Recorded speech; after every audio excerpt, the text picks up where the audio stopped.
आप सबों को एक बार फिर से जय मसीह की। और परमेश्वर पिता का, प्रभु यीशु मसीह का अनुग्रह और शांति आप सबके साथ में बनी रहे। और वचन में जाने से पहले मैं आप सभी का धन्यवाद देता हूं कि आपने पार्टिसिपेट किया, आपने अपनी उपस्थिति दी। और अमन चाचा, मिस्टी चाची का भी मैं विशेष करके धन्यवाद देता हूं कि उन्होंने संचालन किया। और सब बातों में सभी को बहुत बहुत धन्यवाद, और परमेश्वर पिता को सारा आदर महिमा मिले। सब बातों में परमेश्वर पिता को महिमा मिले। आइए हम वचन में जाने से पहले सहायता की प्रार्थना करेंगे। सर्वशक्तिमान पिता परमेश्वर, पवित्र और प्रेमी खुदावन बाप, हम आपके चरणों में आते हैं, सरों को झुकाते हैं प्रभु जी, और अपने उद्धारकर्ता प्रभु यीशु मसीह के नाम से आपके समीप आते हैं। धन्यवाद देते हैं, आपने बचाया, सुरक्षित रखा है हमें। और हमेशा की तरह प्रभु जी, आप विश्वास योग्य परमेश्वर हैं, और आपने अपनी विश्वास योग्यता इस बात पर प्रकट की प्रभु जी कि आपने हमें बचा करके रखा, सुरक्षित रखा, और अपने वचनों से तृप्त किया है ताकि हम उन्हें पढ़ें। और आपकी आत्मा की सहायता से प्रभु जी हम जान सकें कि आपकी मनसा क्या है हमारे जीवन के लिए। अपनी कमी घटियों को पूरा करते हुए आपकी दया से हम आपके ही पवित्र राह में आगे चलते चले जाएं। सारा आदर महिमा मैं आपको देता हूं। मैं विनती करता हूं अपने प्रियजनों के लिए कि सबों के हृदयों को आज खोलें आप, ताकि आपका ये वचन, आपका बीज उनके हृदय में जा करके बहुतायत का फल लाने वाला हो सके। मेरी सहायता करें, आप जानते हैं मैं निर्बल हूं और आप हमेशा मेरी सहायता करते हैं। इसी भरोसे से मैं ये विनती आपके पुत्र, अपने उद्धारकर्ता, मेरे राजा प्रभु यीशु मसीह के नाम से मांगता हूं। आमीन। एक बार फिर से आप सभी को सलाम। और मैं आशा करता हूं कि आज आप अपना पूरा माइंडसेट फिर से एक बार परमेश्वर पिता का वचन सुनने के लिए एकदम से स्टैब्लिश करके बैठे हुए हैं, ना कि इधर ना कि उधर। और जो भी बातें हैं, थोड़ा किच पिच, खाना पीना, ये सब बातें थोड़ी देर के लिए हम साइड कर दें, ताकि परमेश्वर पिता के वचन को हम आदर दे सके, और जो उनका जीवित कलाम हमसे बातचीत करना चाहता है उसको सुने और आशीषित हों। मैंने पहले भी प्रार्थना की है और प्रभु से सहायता मांगा है कि आज का वचन हम सब समझ पाए और इसके द्वारा हम जीवन व्यतीत करने वाले हो सकें। तो आइए हम परमेश्वर पिता की सहायता से, पवित्र आत्मा की सहायता से इस वचन के भाग को स्टार्ट करें। मेरे प्रियो, अ, एक साल से भी ज्यादा हो गया हम परमेश्वर पिता के वचन को सुन रहे हैं, संगति कर रहे हैं, और आगे बढ़ने की कोशिश कर रहे हैं कि हमारा जीवन प्रभु यीशु मसीह के समान हो।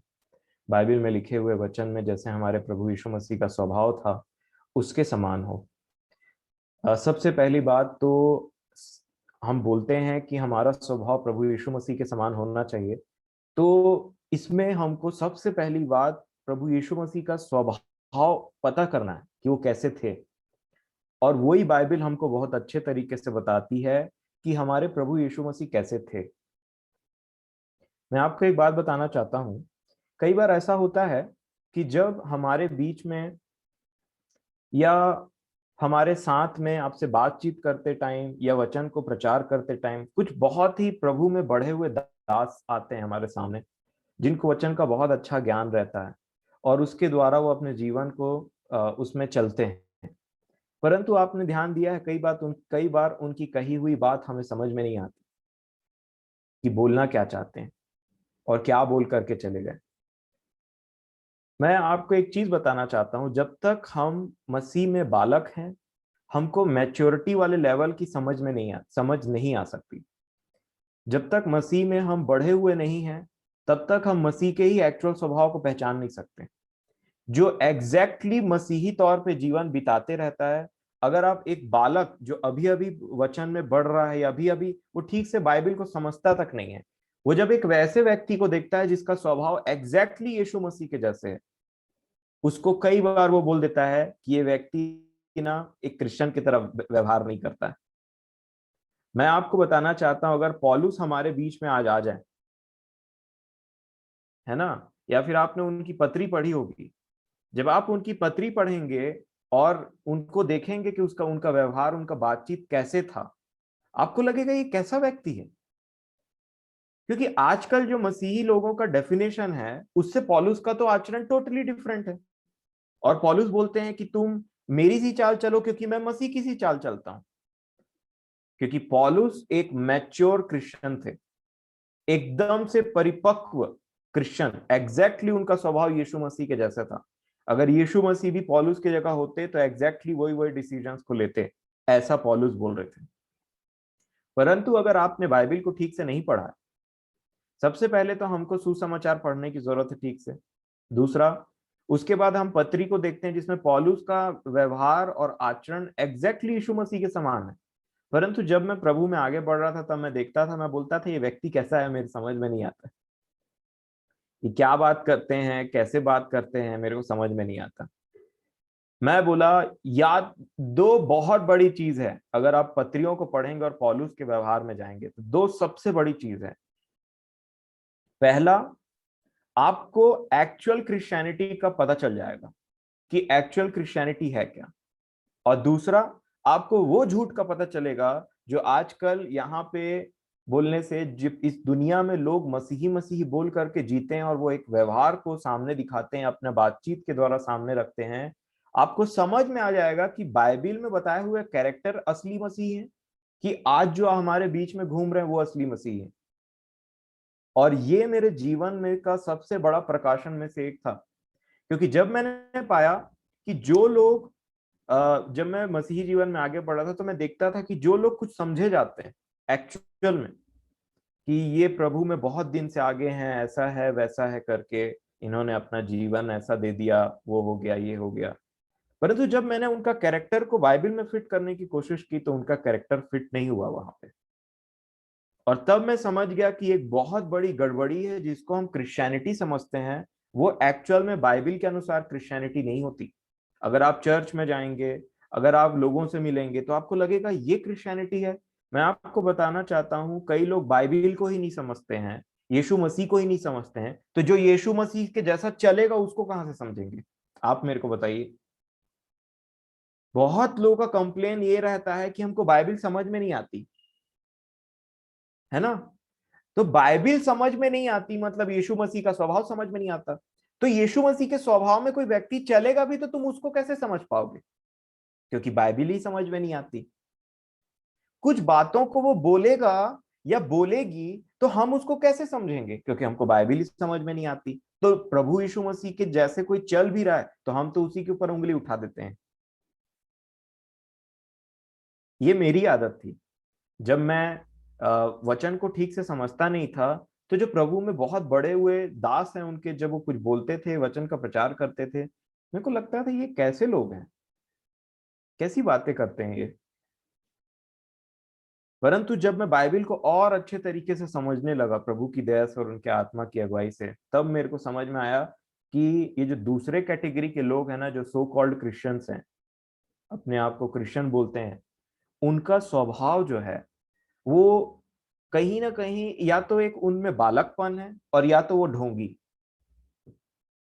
दो चीज है, या तो वो उतना बढ़े नहीं और मसीहत को जानते नहीं कि क्या है ये बाइबल और क्या चीजें हैं ये।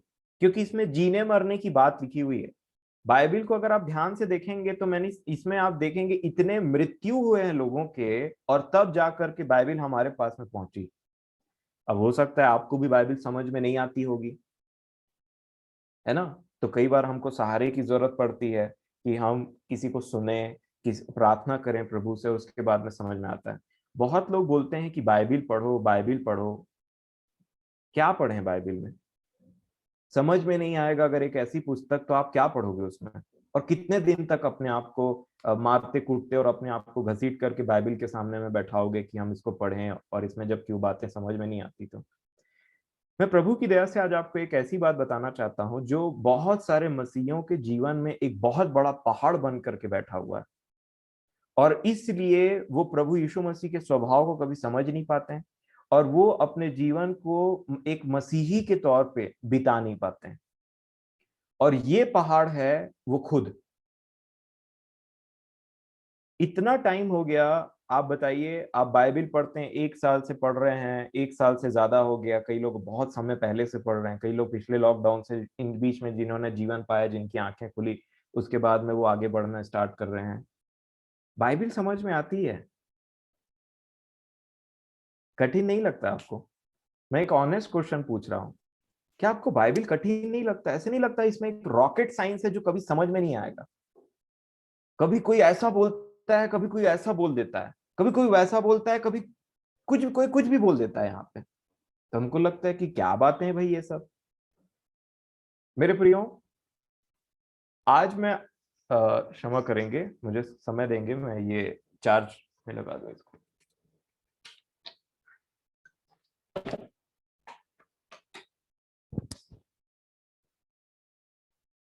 जी,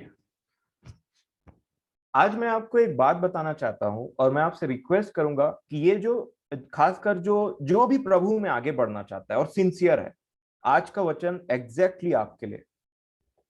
और ये बात आज आपको समझने की जरूरत है ताकि आप किसी भी प्रीचिंग को सुने, कभी भी बाइबल पढ़ें, कभी भी प्रभु से प्रार्थना करें, तो एक बात अपने जहन में एकदम हृदय को फाड़ लीजिए और इस बात को अंदर डाल लीजिए और फिर टांका लगा दीजिए, ताकि ये बात एक हर प्रीचिंग सुनते टाइम, हर बाइबल पढ़ स्टडी के टाइम में आपको ये बात स्मरण रहे और याद रहे। और कभी भी इसको मैं अब कोशिश करूंगा कि अब हम आगे रिपीट ना करें इन बातों को। इसलिए आज मैंने प्रभु की दया से एक उनसे विनती की और एक निर्णय लिया कि इन बातों को बताना जरूरी। मेरा टॉपिक कुछ और था, परंतु प्रभु ने मुझे डायरेक्ट किया इस तरफ कि ये बातें बतानी जरूरी। आप में से बहुत लोग हैं जो प्रभु और मसीही जीवन में यीशु मसीह की तरह बनना चाहते हैं और मसीही जीवन में आगे बढ़ना चाहते हैं, और हम सबका यही टारगेट है कि हम उस नए यरूशलेम में प्रवेश करें और हम उस अनंत जीवन को पाएं और उससे वंचित ना रह जाएं। और मैं देखता हूं कि कई बार हम प्रीच करते हैं और बताते हैं, नई नई बातों को बताते हैं, भेदों को बताते हैं, सब बातों को बताते हैं, और बताने के बाद में हम देखते हैं कि हमारा जीवन वैसी का वैसी है। बहुत सारी चीजों में ऐसे लगता है इतना सारा तो मिल गया, परंतु जीवन वैसी का वैसी है। फिर हम इरिटेट हो जाते हैं अंदर से। आज इसी का सॉल्यूशन आपको मैं ये एक चीज बताना चाहता हूं। लूका रचित सुसमाचार 18 अध्याय। ये बात आपने पहले बहुत बार सुना होगा और आपने कहा भी है, और हमने कई बार इन बातों को देखा है।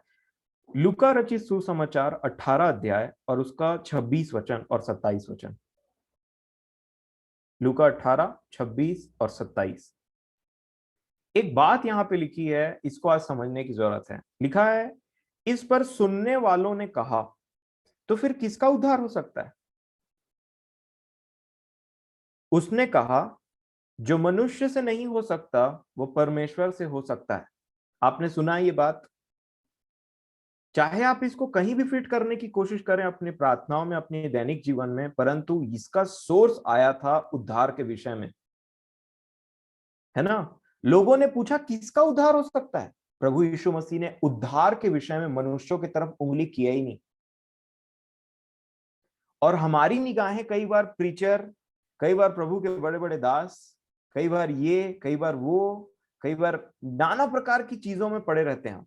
परंतु प्रभु यीशु मसीह ने उद्धार के विषय में किसके ऊपर में डायरेक्ट किया था पता है? परमेश्वर पिता। मनुष्यों से तो ये असंभव है, परंतु परमेश्वर से ये हो सकता है। किसके विषय में कहा? उद्धार।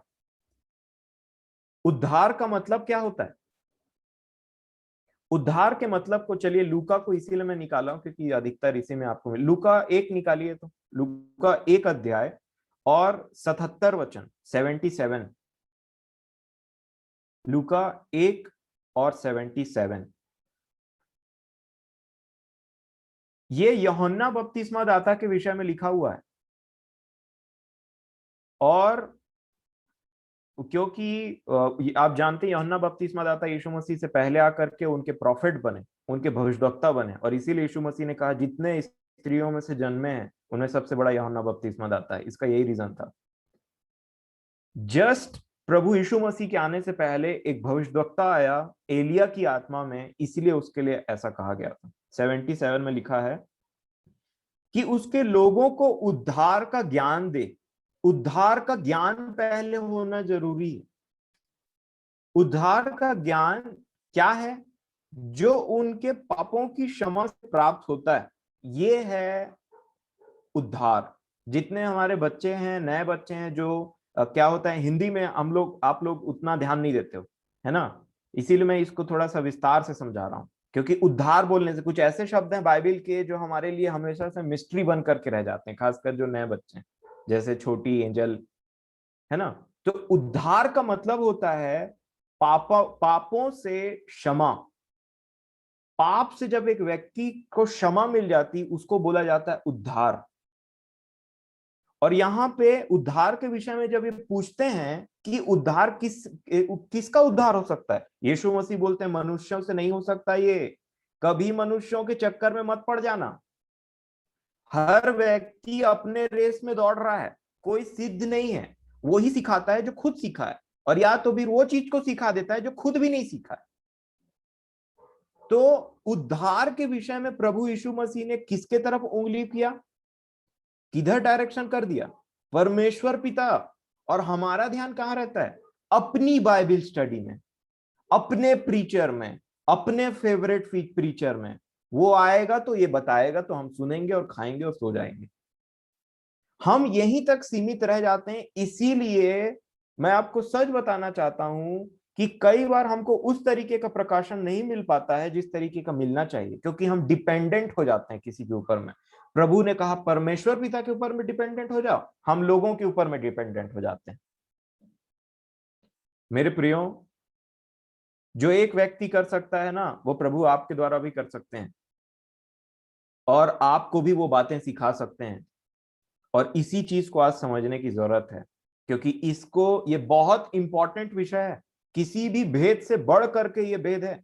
अगर इस विषय को आज आपने समझ लिया ना, आपका मतलब मैं समझता हूं एक आशीषों की बाढ़ आ जाएगी आपके जीवन में, आपके आत्मिक जीवन में। और यहाँ पे इसको और अच्छे से समझने के लिए मैं आपको लूका रचित सुसमाचार उसका 19 अध्याय, जब जक्कई के विषय में प्रभु यीशु मसीह ने कहा,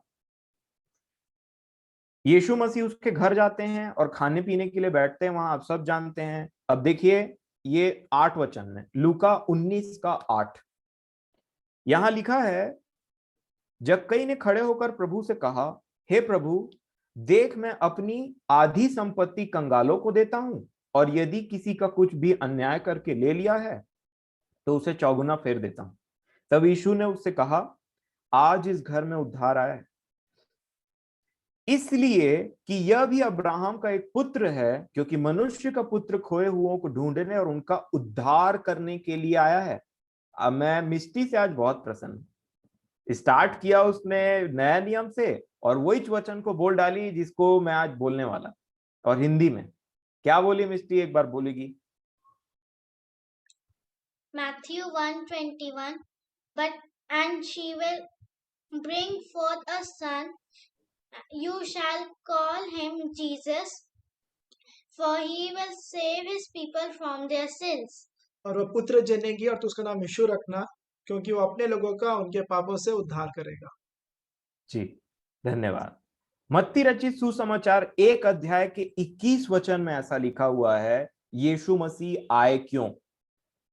लिखा है, वह पुत्र जनेगी, 1 का 21 मत्ती, वह पुत्र जनेगी और तू उसका नाम यीशु रखना। और क्या, क्योंकि वह अपने लोगों का उनके पापों से उद्धार करेगा। पुराने नियम में कोई ऐसा भविष्यवक्ता खड़ा होकर के ये नहीं बोल पाया कि मैं तुम्हारे पापों को उद्धार कर दूंगा, मैं तुम्हारे पापों से उद्धार कर दूंगा। हमारे प्रभु यीशु मसीह में सिर्फ ये बात पाई, उद्धार के विषय में उन्होंने ऐसा कहा। और जब जक्कई की बात आती है 19 अध्याय में, क्या लिखा है, 9 वचन, 19 का 9 लूका, तब यीशु ने कहा आज इस घर में उद्धार आया है। तो उद्धार रुका किस वजह से था, जक्कई के पैसों के प्रेम और पैसों को लेकर के गड़बड़ी की वजह से उद्धार रुका हुआ था, है ना। आज मेरे और आपके जीवन में उद्धार बोलने से हम क्या समझते हैं, पापों की क्षमा। अगर आप चाहते हैं कि प्रभु यीशु मसीह आपको भी बोले कि आज इस घर में उद्धार आया है, ये बेटा के जीवन में, ये बेटी के जीवन में आज उद्धार आया है, तो पापों की क्षमा को बोलते हैं उद्धार। पाप को अगर मैं और आप छोड़ते हैं और छोड़ने के बाद में उसको बोलते हैं कि नहीं अब हम ऐसा नहीं करेंगे, और हम उसके लिए निर्णय लेकर के आगे बढ़ जाते हैं, उसको बोलते हैं उस पाप से उस व्यक्ति का उद्धार हो गया। इसीलिए मैं और आप यीशु मसीह को उद्धारकर्ता करके जानते हैं। इसका मतलब होता है उद्धार। यीशु क्यों आए? मत्ती 1:21 को आप हमेशा याद रखिएगा। क्योंकि वो अपने लोगों का उनके पापों से उद्धार कर सके, ये था रीजन। आज जब भी आप बाइबल को पढ़ें और प्रीच को सुने, अगर उद्धार और पाप का विषय अगर नहीं प्रीच होता है वहां पे, तो चुपचाप से उसको बंद कर दीजिए और वहां से गायब हो जाइए। इससे अच्छा है कि आप सो जाओ, या तो फिर जाकर के अपना बाइबल स्टडी कर लो। क्योंकि कुछ अलग कचड़ा भरने से अच्छा दिमाग में यही है कि हम खुद से बाइबल पढ़े और देखें कि प्रभु ने हमारे लिए क्या रखा है। क्योंकि मैं अगर आपको बताऊं तो अगर आप इंटरनेट खोल के देखोगे, टीवी खोल करके देखोगे ना, तो इतना सारा चीजें रखाई हुई हैं। कोई किसी चीज के बारे में बात करता है, कोई किसी चीज के बारे में बात करता है, बट उद्धार और पाप के विषय में बहुत कम चर्चा होती है भैया। इससे सावधान। आने वाले समय में ऐसे प्रचारक और आएंगे जो इन सब को बात को तो बोलेंगे ही नहीं। और पाप और उद्धार, इसको आज हम समझेंगे ठीक से।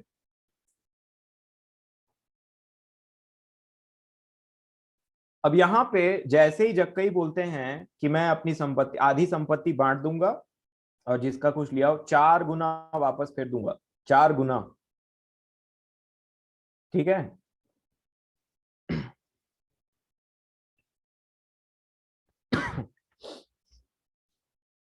4 गुना वापस फेर दूंगा। जब मैं और आप एक डिसीजन लेते हैं मेरे प्रियो, इस पाप को मैं छोड़ूंगा या छोड़ूंगी, तब जा करके प्रभु बोलते हैं आज मेरे बेटे और मेरी बेटी के जीवन में उद्धार आया है। इसीलिए मैं हमेशा, मेरा टारगेट रहता है कि मैं पाप का प्रचार करूं और उससे उद्धार का। क्योंकि जैसे एंजल ने कल गवाही दी, अगर हमें पाप का पता ही नहीं रहेगा तो निकलोगे कैसे? है ना? पाप का पता ही नहीं है तो निकलोगे कैसे? और पाप का प्रचार करने से लोग डरते हैं। आजकल प्रचार देने के लिए, करने के लिए बोला जाता है, तो मैं आपसे क्वेश्चन पूछता हूं, आप क्या प्रचार करते हैं? क्या सिर्फ आपकी बातें वो लिपि पोताई टाइप की रहती हैं और बोल दिया जाता है हमें ऐसा करना चाहिए, हमें ऐसा नहीं करना चाहिए, ये ऐसा लिखा है, वो ऐसा लिखा है? पाप कहाँ है? अगर आपके अंदर में यीशु मसीह है तो उसको पाप से घृणा है। और अगर आपने खुद पाप से उद्धार पाया है, तो पाप का प्रचार करिए कि ये गलत है, मैंने इसको छोड़ा है, आप भी इससे सीखिए। ये होना चाहिए। यीशु मसीह कायर नहीं थे, बोल्ड थे, बोल्ड। अथॉरिटी के साथ में बात किया करते थे जब बात करने के लिए उनका मन करता था, और वो जब बोलते थे तो लल्लो पत्तों के समान में नहीं बात करते थे। इसीलिए हमको भी अगर प्रभु यीशु मसीह का स्वभाव रखना है, तो पहले जानिए कि वो थे कैसे। ये मत देखिए कि अगला और ये राइट साइड वाला और लेफ्ट साइड वाला क्या कर रहा है, फंस जाएंगे। क्योंकि उसने खुद नहीं जाना है कि यीशु मसीह कैसे थे, और वो आपको वही चीज सिखाएगा तो फंस जाएंगे।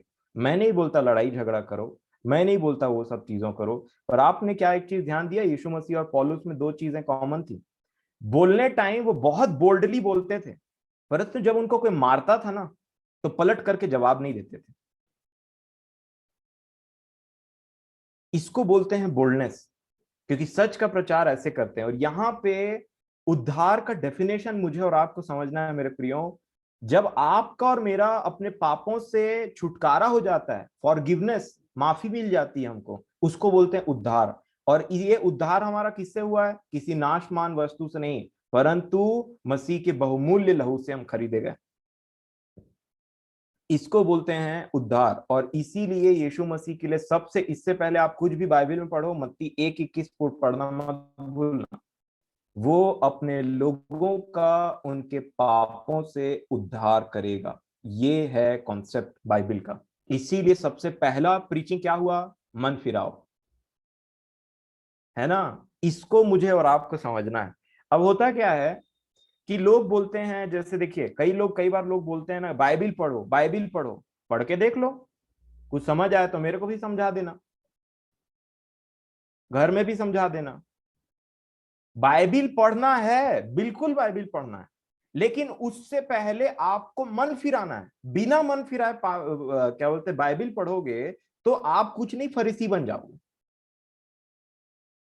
हाँ, शास्त्री और फरीसी के समान बन जाओगे, आपको भी ज्ञान हो जाएगा, परंतु अपना खुद का ज्ञान नहीं, खुद के पाप का ज्ञान नहीं है। इसीलिए लिखा है विश्वास किससे होता है? सुनने से, और सुनना मसीह के वचन से। यहां सुनते हैं, पाप का पता चलता है, कन्विक्ट होता है एक इंसान। आपने कुरिन्थियों की पत्री में बात पढ़ा होगा, पौलुस बोलते हैं जब कोई बाहर से आएगा तुम भविष्यवाणी करोगे और वही वही बातों को बोलोगे जिसके जीवन में चल रही है प्रभु की आत्मा की मदद से, तो क्या होगा? वो कन्विक्ट हो जाएगा, कन्विक्ट हो जाएगा, वो छिद जाएगा वहां पे कि अगले को कैसे पता मेरे जीवन में यही बात चल रहा है। कभी आपने देखा होगा, कभी हम कहीं जाते हैं ना और कुछ ऐसा प्रचार होने लग जाता है जो हमारे जीवन में चल रहा है, वो पाप जो हमारे जीवन में बना हुआ है, और हम वहां पे कायल हो जाते हैं और बोलते हैं आज प्रभु ने हमसे बातचीत किया। हमेशा प्रभु आपसे बातचीत करेंगे अगर आप प्रभु की मदद से उन वचनों को प्रचार करते हैं। तो मैं आपको सच बताता हूं, हमेशा लोगों पर आशीष ही होगा, और हमेशा लोगों की ये गवाही होगी कि प्रभु ने उनके द्वारा मुझसे बातचीत किया, क्योंकि हमारे अंदर में प्रभु यीशु मसीह रहता है और कोई नहीं रहता। हम खुद अपने मर्जी से नहीं बोलते, तो वो तो बात करेगा ही करेगा। किनसे बात करता है? उनसे बात करता है, उनकी बातों को ग्रहण करता है। क्या लिखा है? संसार मेरी बातों को ग्रहण नहीं कर सकता। वही लोग प्रभु यीशु मसीह की बातों को ग्रहण करते हैं जो उसके खुद के हैं, जो उसके अपने हैं। और इसीलिए आपको लगता है कि प्रभु ने आज आपसे बात किया इस विषय, ये तो मेरे लिए था, ये इस विषय में आज ये था, ऐसे था, वैसे था। और ये होता है कन्विक्शन, क्योंकि वो इंसान नहीं, वो एग्जैक्टली यीशु मसीह आपसे बात करते हैं अपनी आत्मा के द्वारा। तो बाइबिल पढ़ना नहीं, पहले मन फिराओ। और बाइबिल क्यों पढ़ोगे? कोई मेरे को बता सकता है कि बाइबिल क्यों पढ़ेंगे? क्यों पढ़ते हैं हम बाइबिल? बाइबिल इसलिए पढ़ते हैं मेरे प्रियो कि उसमें और भी बातों को देख सके कि किसके लिए मन फिराना है भैया। और क्या बातें हैं कि हमारे जीवन में जो मन फिराने के लिए बाकी हैं और हमने मन नहीं फिराया, इसलिए बाइबिल पढ़ा जाता है। दूसरा, हमारे यीशु मसीह कैसे हैं? क्योंकि मन फिराओगे तो किसी के तरीके बनना पड़ेगा। अगर आप ऐसे अच्छे नहीं हो तो अच्छा क्या है? अच्छा सिर्फ एक है, प्रभु यीशु मसीह, परमेश्वर पिता, और उसके स्वभाव में जो उसका पुत्र आया। अगर हम मन फिराते हैं तो बने किसके जैसे? अगर आप राइट साइड में जा रहे हो और राइट साइड गलत है बोलते हो, तो मन फिराना है, आपको फिरना है वहां से, तो किधर फिरें? सच को तो जानना पड़ेगा ना, क्या सच है। इसीलिए आप लेफ्ट टर्न लेते हो, बोलते हो ये सच है। इसको बोलते हैं मन फिराना। आज आप बाइबिल किस लिए पढ़ते हैं मैं नहीं जानता, परंतु मैं बाइबिल इसलिए पढ़ता हूं क्योंकि मैं अपने आप को खोज सकूं इसमें। अगर आप भी बाइबिल को इसलिए पढ़ते हैं कि आप अपने आप को खोज सकें। अगर आप जक्कई के बारे में पढ़ते हैं तो सिर्फ जक्कई आपके लिए कहानी नहीं रहना चाहिए। जक्कई में क्या आप अपने आप को देख सकते हैं? क्या जक्कई में जो क्वालिटी वो आप में है? क्या फरीसी में जो क्वालिटी वो आप में है? क्या पतरस में जो क्वालिटी थी वो हम में है? इसलिए बाइबिल पढ़ो।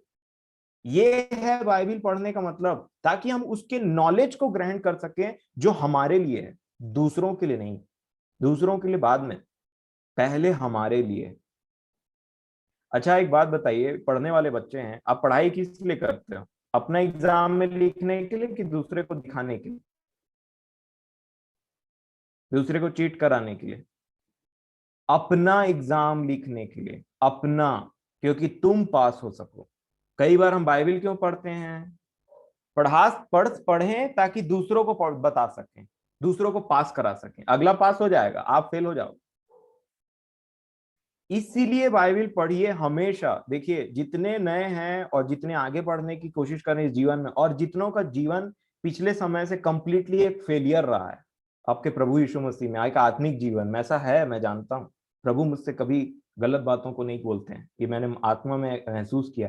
अगर आपका जीवन एक कंप्लीटली फेलियर रहा है आत्मिक जीवन में, आपने बाइबिल पढ़ा, बहुत समय से आप बाइबिल पढ़ते आ रहे हैं, पर कोई उन्नति नहीं हो रही है, कोई ग्रोथ नहीं है, सिर्फ वही के वही है, कुछ बातें इधर से जान गए, कुछ बातें उधर से जान गए, फिर बोले कि नहीं ये सब चीजें, झूठ बोलना तो मैं छोड़ ही नहीं सकता, ये तो मेरे लिए इम्पॉसिबल सी बात हो गई है, वह विचार तो छूट ही नहीं रहा है, ये तो ऐसे लगता है चिपक गया है, बस निकल नहीं रहा है।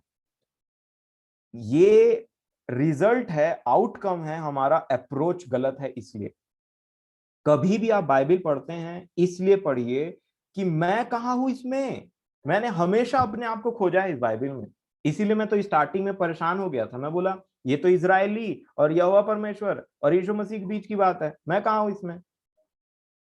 हम तो बिना मतलब का इसमें अपने आप को एंट्री मारने की कोशिश कर रहे हैं। पर अचानक से मैंने देखा कि प्रभु यीशु मसीह ने मेरे बारे में कुछ कहा यहाँ पे, और मैं आनंदित हुआ।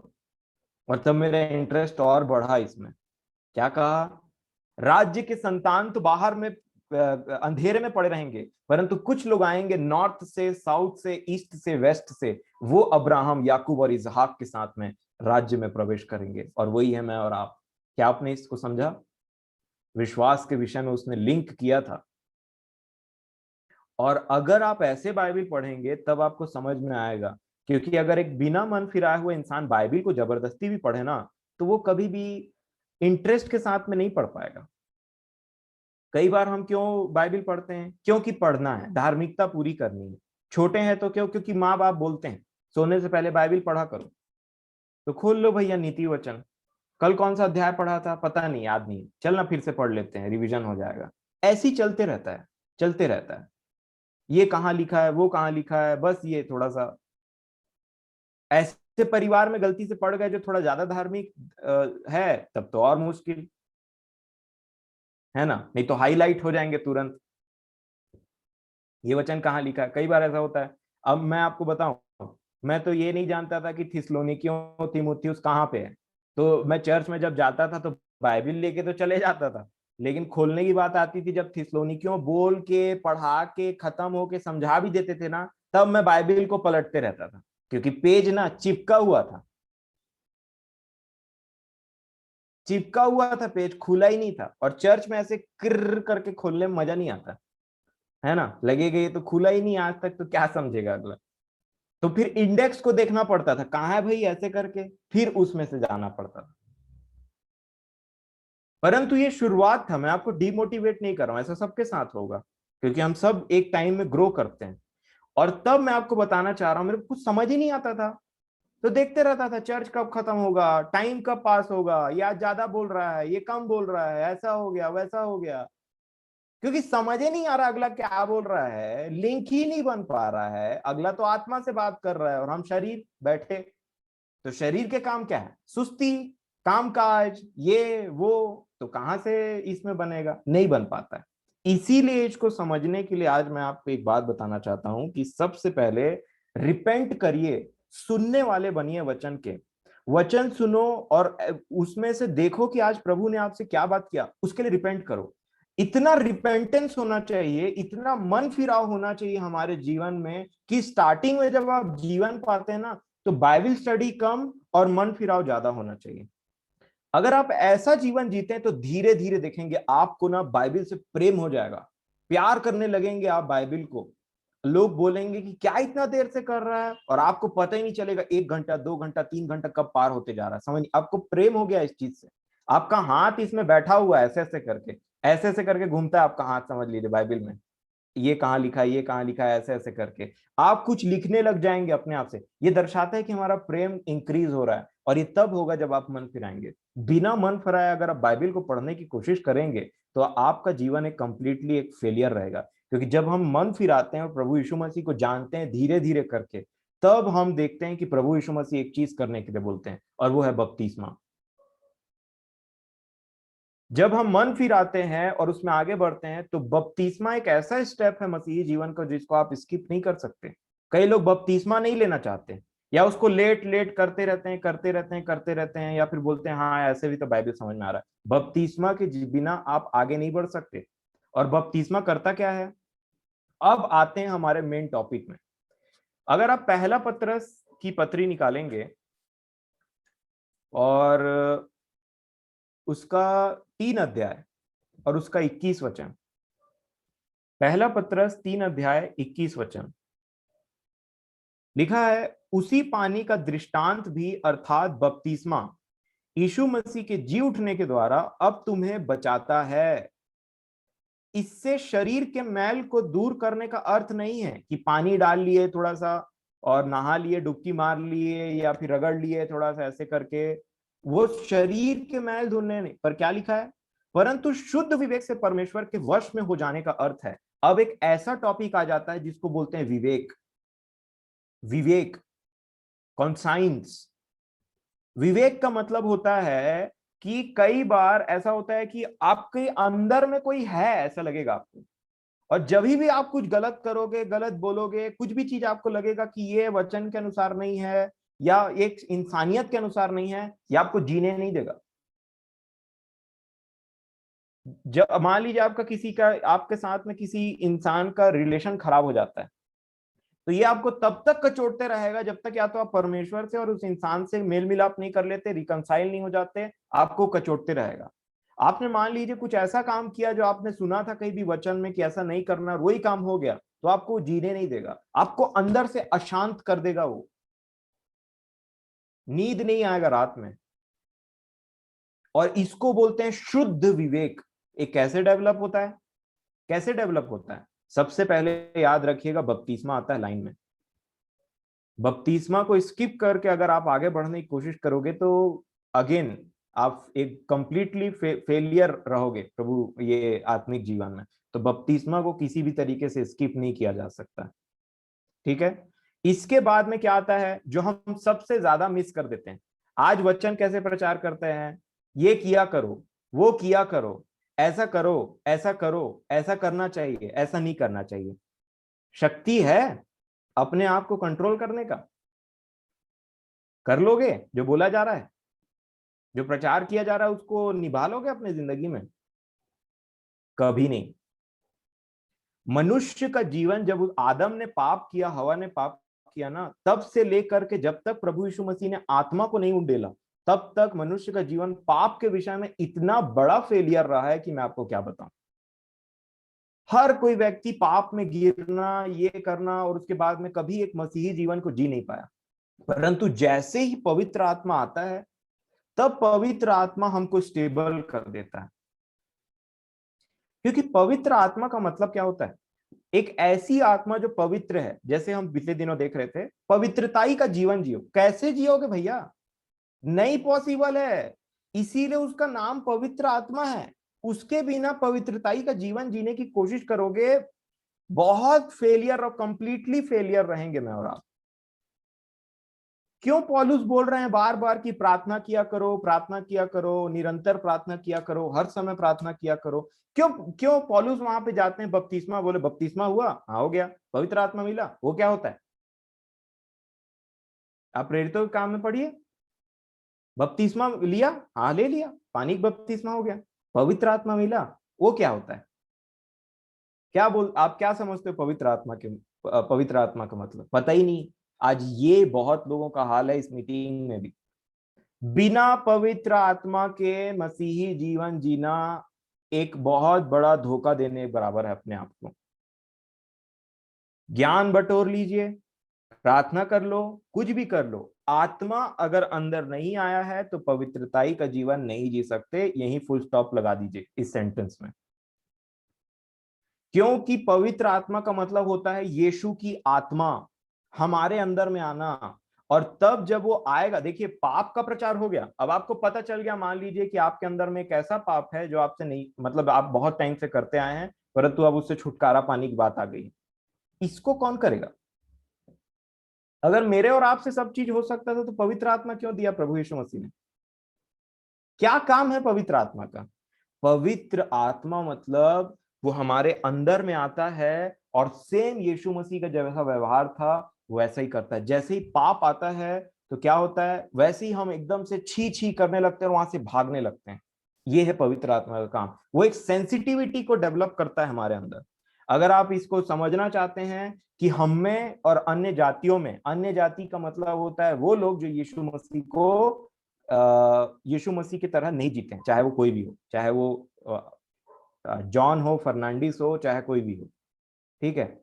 और इसीलिए हमको समझना है कि पवित्र आत्मा का मतलब क्या होता है। कि भाई देखो, अब हाँ, इफिसियों की पत्री 4 अध्याय को ठीक से समझ लीजिएगा। इफिसियों की पत्री 4 अध्याय, और उसको आप आराम से पढ़िएगा, आपको समझ में आ जाएगा। लिखा है कैलस करके एक वर्ड लिखा है, सुन्न, कुछ सेंसिटिविटी को खो देना। अब कई लोग आप देखा होंगे कि गाली देते हैं, किसी को मारपीट करेंगे या कुछ भी करेंगे, उनका मन कचोटता नहीं है उनको, क्योंकि विवेक को उन्होंने शून्य कर दिया है। इसको बोलते हैं अन्य जाति। समझ में नहीं आ रहा है क्या हो रहा है क्या नहीं हो रहा है, क्या बोलते हैं, कोई कुछ बोल रहा है, पास्टर कुछ चिल्ला रहा है बेचारा डेली कि भाई ऐसा करो ऐसा मत करो, ये कोई वचन को बोल रहा है कि प्रभु के चरणों में बैठो, और हमको पता ही नहीं है। ऐसा हो गया हमारा हृदय कि उसको कोई हथौड़ा से भी मारेगा ना तो हथौड़ा टूट जाएगा, लेकिन हृदय को कुछ नहीं होगा। इसको बोलते हैं कठोरता। इसको बोलते हैं विवेक छिर ही नहीं रहा है, पता नहीं क्या हो गया। इसको बोलते हैं कैलस, है ना। तो उसको हमको समझना है। यही यहाँ पे हमको समझना है मेरे प्रियो कि कैसे आत्मा यीशु का हमारे अंदर आता है, और जैसे यीशु पाप को ना बोलते थे और जीते थे ना, वैसे एग्जैक्टली मैं और आप जी सकते हैं। परंतु ये फेलियर क्यों होते हैं पता है? क्योंकि हम अपना सहारा लेते हैं। मैं ऐसा करूंगा, मैं ऐसा करूंगी। कर ले, कर लो। जब फेल हो जाओगे तो आ जाना। पवित्र आत्मा को मांगना सीखिए। पवित्र आत्मा को अपना एक एक ऐसा मैं बोलना चाहता हूं कि एक ऐसा पर्सनैलिटी बना करके रखिए अपने जीवन में, जिसको आप, जैसे मैं आपके लिए हूं ना, जैसे मैं आपके लिए जितना रियल हूं, उतना ही आपके लिए भी पवित्र आत्मा उतना रियल होना चाहिए। एक एक डिसीजन, एक एक बातें आपको उसके साथ में करनी, क्योंकि वो आपके अंदर में है। और इसको कई लोग नहीं समझ पाते हैं, और वही उठना गिरना चलते रहता है। पवित्र आत्मा का नाम ही नहीं है जिंदगी में। प्रार्थना में पवित्र आत्मा का नाम नहीं है, जिंदगी में पवित्र आत्मा का नाम नहीं। यीशु मसीह ने तो बोला कि मैं अपनी आत्मा तुमको दूंगा, वो तुमको बताएगा, वो तुमको सिखाएगा। हम बोलते नहीं जरूरत है, हमारे पास प्रीचर है, हमारे पास बाइबिल है, हमारे पास हम खुद हैं। और इसलिए हम फेल पे फेल होते चले जाते हैं।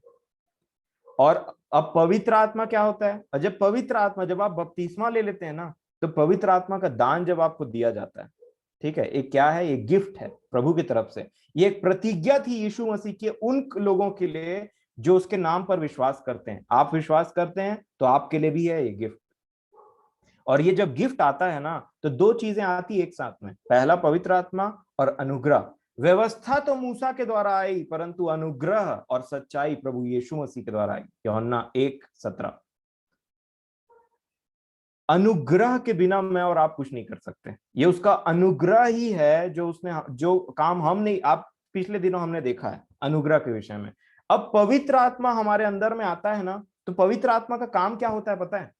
हमारे अंदर में एक विवेक को डेवलप करते चले जाना। अच्छा विवेक, ये नहीं करना है, मोबाइल हमको इतना देर नहीं चलाना है, टीवी हमको इतना देर नहीं चलाना है।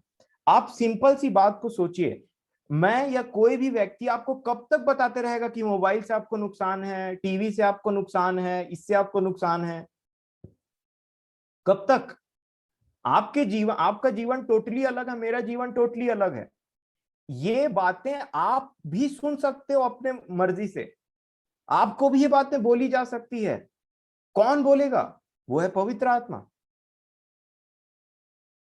और पवित्र आत्मा हमारे अंदर क्या डेवलप करता है? एक अच्छा विवेक डेवलप करता है। अभी हमने पढ़ा ना पतरस की पुस्तक में, शुद्ध विवेक, शुद्ध विवेक को डेवलप करता है। किसी को गाली नहीं देना है, किसी से झूठ नहीं बोलना है, किसी को ये वो सारी बातें। जब हम वचन पढ़ते चले जाते हैं, तब हम जानने लग जाते हैं ऐसा नहीं करना है, प्रभु को ऐसा नहीं पसंद है, ऐसा नहीं करना है, ये नहीं करना है, वो नहीं करना है। ये किसका काम है? पवित्र आत्मा आपको बताएगा, और उसको सुनना और उसके बाद उसमें डिसीजन लेना, ये है आपका काम। इसी को बोलते हैं सहभागिता, 50-50 या समभागिता।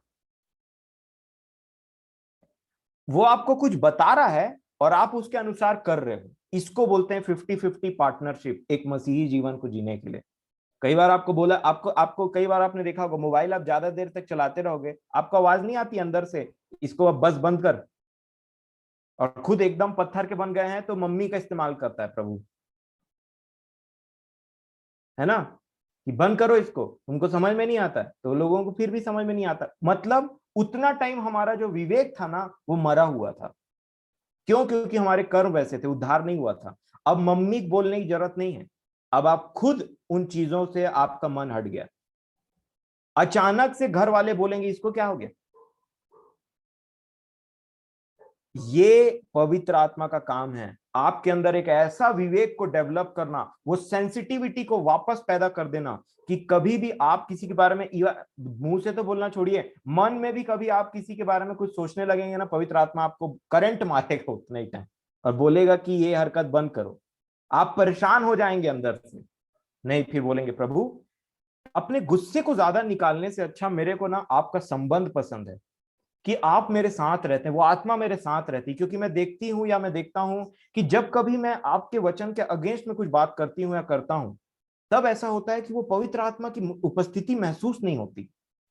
ऐसा लगता है कि हमने उसको शोकित कर दिया है। कल इस बारे में हम देखेंगे। और ये इस चीज को हमको ऐसा लगता है कि हाँ अब ये करना है, वो विवेक आपको गाइड करेगा मेरे प्रियो। तब आपको जरूरत नहीं, बहुत कम जरूरत पड़ेगी उन लोगों की जो आपको स्टेप बाय स्टेप चीजों को समझाते हैं। बहुत हो गया दूध पिलाना, अब अन्न की बारी। अब आपको एक स्टेप और बढ़ना पड़ेगा प्रभु में, और इसीलिए पवित्र आत्मा जरूरी है। अनुग्रह आपको मिलेगा ताकि आप वो काम कर सको जो एक इंसान नहीं कर सकता। पवित्र आत्मा आपको गाइड करेगा और प्रभु यीशु मसीह की वो बातों को याद दिलाएगा और आने वाली बातों को समझाएगा। ये काम है पवित्र आत्मा का। और तब आप एक एक करके आगे चलोगे। अब क्या होगा पता है, आपके अंदरूनी मन में एक लड़ाई स्टार्ट हो जाएगी जिसको बोलते हैं वॉर। अब आपको पता चलेगा कि शरीर और आत्मा का डिफरेंस क्या है, क्योंकि ये एक दूसरे के विरोध में काम करते रहते हैं। अब पवित्र आत्मा अंदर आ गया, तो जैसे ही शरीर की इच्छा को पूरी करने की कोशिश करोगे, आत्मा अपोज करेगा। जैसे ही आत्मा की इच्छा को पूरी करने की कोशिश करोगे, शरीर अपोज करेगा। कुछ बातें मन में जैसे ही सोचने के लिए करोगे, अंदर से अशांत हो जाओगे, फिर माफी मांगना पड़ेगा। ये किसका काम है? आत्मा का। पहले होता था? ऐसे नहीं होता था। सोचिए थोड़ा, जाइए 3 4 साल 5 साल पहले, या जब आपने जीवन नहीं पाया था, तब आपको लगता था मैं सही हूं, ये सही है जो मैं कर रहा हूं या मैं कर रही हूं, अपनी धार्मिकता में जीना। परंतु जब आत्मा आया, तब आपके अंदर में वो कचोटना स्टार्ट हुआ, वो विवेक डेवलप होना स्टार्ट हुआ। अब आप वैसे नहीं रहे जैसे पहले थे। इसी को चलने दीजिए, चलने दीजिए। जैसे छोटी कल बता रही थी, स्टार्टिंग में बिरयानी बनाया तो भाई चावल चिपक गया, कभी कुछ हो गया, केक टूट टाट गया।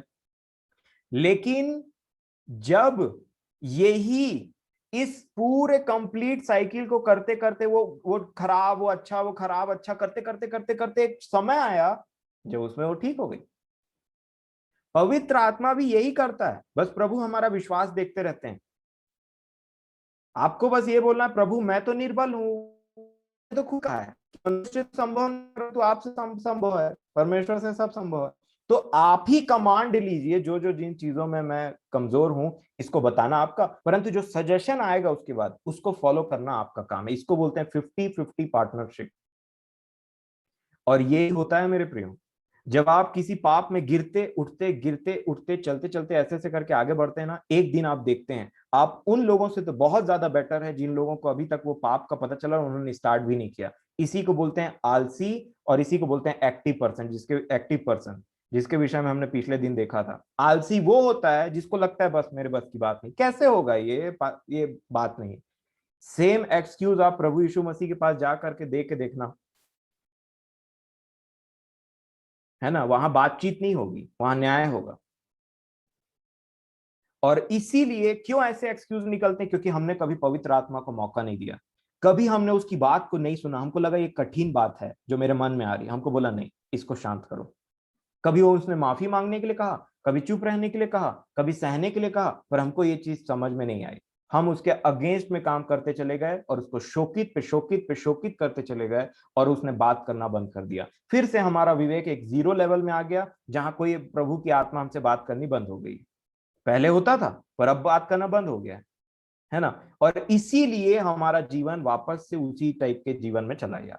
इसको बोलते हैं कि पवित्र आत्मा का हमारे सामने से चले जाना। लड़ाई बंद हो गई, शरीर और आत्मा की लड़ाई होना बंद हो गई। अगर आपके अंदर में लड़ाई होती, मैं खास करके उनको बोलना चाहता हूं जिन्होंने अभी अभी अपना जीवन स्टार्ट किया है, या फिर आप थोड़े से मैच्योर क्रिश्चियन हैं, आपके अंदर में लड़ाई चलेगी और चलना ही चाहिए। जब तक आप जिंदा हैं इस पृथ्वी में, तब तक आपके अंदर में लड़ाई चलनी चाहिए। पाप शारीरिक कामों को लेकर के और आत्मिक कामों को लेकर के। ये बोलेगा ऐसा कर ले, ये बोलेगा ऐसा करेगा, और एक दूसरे के ये अपोज करते रहेंगे। कई बार आप देखेंगे कुछ आप निर्णय लेंगे ना प्रभु के वचन के द्वारा, तो लोग आपको बेवकूफ बोलेंगे कि ये क्या कर दिया, परंतु आप जानते हैं कि आपने वो डिसीजन क्यों लिया। आप जानते हैं कि आपने अगले से माफी क्यों मांगा। आप जानते हैं कि आपने वो हानि को क्यों उठाया है, क्योंकि आपको पवित्र आत्मा का संगति ज्यादा पसंद है लोगों की संगति से या उनके कमेंट से। और इसीलिए कई बार मसीहों का जीवन ना दूसरे लोगों को समझ में नहीं आता है कि ये क्या बोलना चाहते हैं, क्या कर रहे हैं, क्या है, क्योंकि वो यीशु मसीह को नहीं समझे तो फिर उसके अनुयायी को कैसे समझेंगे। परंतु आप जानते हैं कि ये बातें आत्मा की है, और उस बातों को करने दीजिए अपना काम। आपका विवेक भी एकदम बढ़ता चला जाएगा, और दूसरा क्या होगा पता है, आप प्रभु में और ज्यादा उन्नति पे उन्नति पे उन्नति करते रहेंगे, और बाकी लोग सिर्फ बहाना बनाते रह जाएंगे। उनके तरफ मत देखिए। और इसको बोलते हैं पवित्र आत्मा का काम। और जब आप ऐसा करते करते करते करते चले जाते हैं ना, तो इसका क्या होता है, इससे बनता है एक नया व्यक्ति। इसी से बनता है एक नया व्यक्ति जिसको हम बोलते हैं नई सृष्टि।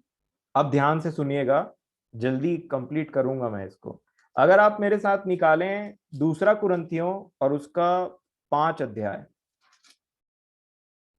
और उसका 17 वचन। ये नई सृष्टि के बिना आप नए यरूशलेम में प्रवेश नहीं कर सकते। ध्यान दीजिए, सृष्टि अभी भी है, यरूशलेम अभी भी है, परंतु बाइबिल एक चीज के बारे में बात करती है जिसको बोलते हैं नई सृष्टि और नया यरूशलेम। ठीक है, मैं फिर से रिपीट करता हूं, नई सृष्टि और नया यरूशलेम, ये प्रकाशित वाक्य की बातें हैं। अगर नए यरूशलेम में प्रवेश करना है तो हमको नई सृष्टि बनना पड़ेगा। और जब आप इस तरीके के जीवन जीते हैं आत्मा में हो करके, प्रार्थना करके, उन बातों को करके, लड़ाई करके, और करते करते करते करते करते करते आप देखते हैं कि जैसे आप पहले थे अब आप वैसे नहीं हैं। अब प्रभु में आप आगे बढ़ चुके हैं। और तब दूसरा कुरिन्थी 5:17 में क्या लिखा है, इसलिए यदि कोई मसीह में है तो वह नई सृष्टि है, और अगर नहीं है तो इसका उल्टा है ना। कोई मसीह में है तो नई सृष्टि। नई सृष्टि मतलब पुराना कुछ नहीं है। आप पहचान नहीं पाओगे इंसान को। जैसे मैं आपको बताना चाहता हूं, शादी में रिसेप्शन में आपने दुल्हन को देखा है, नॉर्मल दिन में कैसे दिखते हैं, और दुल्हन एक बार बना दीजिए तो पहचान नहीं पाते हैं कौन है करके। कई बार आपने देखा है कि 5, 7, 10 साल बाद कोई आपको व्यक्ति मिलेगा, बाल लंबे हो गए हैं, दाढ़ी मूंछ आ गया है, ऐसे करके हो गया, आप उसको पहचान नहीं पाएंगे। ये तो फिजिकल अपीयरेंस की मैं बात करता हूं। परंतु आपका जीवन और मेरा जीवन ऐसा होना चाहिए कि यदि कोई हमसे एक समय के बाद मिलता है तो बोलेगा, अरे आप तो वैसे बिल्कुल नहीं हो, कौन हो आप, ऐसे हो जाना चाहिए। क्या हो गया भाई तेरे को, क्या हो गया बहन तेरे को, ये कैसी बातें बोलने लगे हो तुम। साधु बाबा तांत्रिक क्या क्या बोलते रहते हैं इंसान लोग। ये है नई सृष्टि मेरे प्रियो। अगर आपको पुराने लोग पहचान ले कि यही मेरा दोस्त है, वही वाला बचपन में मिला था जो, क्योंकि कई बार हम पुराने दोस्तों के साथ में पुराने इंसान बन जाते हैं, है ना। कंधे में हाथ डाल लिया और बोले कि और कैसा है, थोड़ा छोटे मोटे गाली के शब्द भी निकाल लिए, है ना। कहां गया नया। अरे नया नया तो सिर्फ मीटिंग में, बाकी टाइम तो पुराना। नहीं मेरे प्रियो, आपको आपके घर वाले नहीं पहचानना चाहिए, आपको आपके रिश्तेदार नहीं पहचानना चाहिए। ऐसा हो जाना चाहिए कि आप अंदरूनी अंदर से एक ऐसे व्यक्ति बन गए जो पहले कैसा व्यक्ति और आज कैसा व्यक्ति इसमें समझ ही नहीं आ रहा। इसको बोलते हैं नई सृष्टि। अगर कोई मसीह में है तो ऐसा है, नहीं तो कोई लोगों को देखिए 3 साल बाद मिलो, चाहे 4 साल बाद मिलो, 5 साल बाद मिलो, बात करने का तरीका वैसी का वैसी, सोचने का तरीका वैसी का वैसी, व्यवहार का तरीका वैसी का वैसी। तो क्या मतलब, ग्रोथ नहीं हो रहा है, आप धोखा दे रहे हैं अपने आप को। दूसरा कुरिन्थियों 5:17, इसलिए यदि कोई मसीह में है तो वह नई सृष्टि है, पुरानी बातें बीत गई हैं। मसीहत में पुरानी बातें बीत गई, खत्म। देखो सब बातें नहीं हो गई। कितना बेहतरीन वचन है, सब बातें नहीं हो गई, हम पुराने नहीं रहे, है ना। उड़ाऊ पुत्र जैसा आया था, एक्सेप्ट तो कर लिया, परंतु अब उसको पहचान नहीं पाएंगे। वो जब भी जैसा हो गया पिता के पास जाने के बाद में, तो वही वो व्यक्ति जो उसको सुअरों के साथ चरने के लिए, खाना खाने के लिए काम दिया था, उसके पास पहुंच जाएगा तो बोलेगा मैं वही हूं कि जो सुअर को खाना खिलाता था तुम्हारे। कैसे करेगा अगला? बोलेगा चल मजाक मत कर, है ना। ये होना चाहिए, ये स्टेटमेंट होना चाहिए लोगों का। लिखा है यद 18 वचन, ये सब बातें परमेश्वर की ओर से हैं जिसने मसीह के द्वारा अपने साथ हमारा मेल मिलाप कर लिया और मेल मिलाप की सेवा हमें सौंप दी। अब नए सृष्टि की बात एक और वचन में आपको पढ़वाना चाहूंगा जो इफिसियों की पत्री में पाया जाएगा। अभी इफिसियों 4 को थोड़ा अच्छे से पढ़ लीजिएगा, आपको आशीष मिलेगी इससे। इफिसियों 4 और 22 को देखिए तो क्या लिखा है। फिर से पौलुस बोलते हैं एक बात कि तुम पिछले चाल चलन के पुराने मनुष्यत्व को जो भरमाने वाली अभिलाषाओं के अनुसार भ्रष्ट होता जाता है उतार डालो और अपने मन के आत्मिक स्वभाव में नए बनते जाओ। कैसे बनोगे? आत्मा बनाएगा। क्या करेगा आत्मा?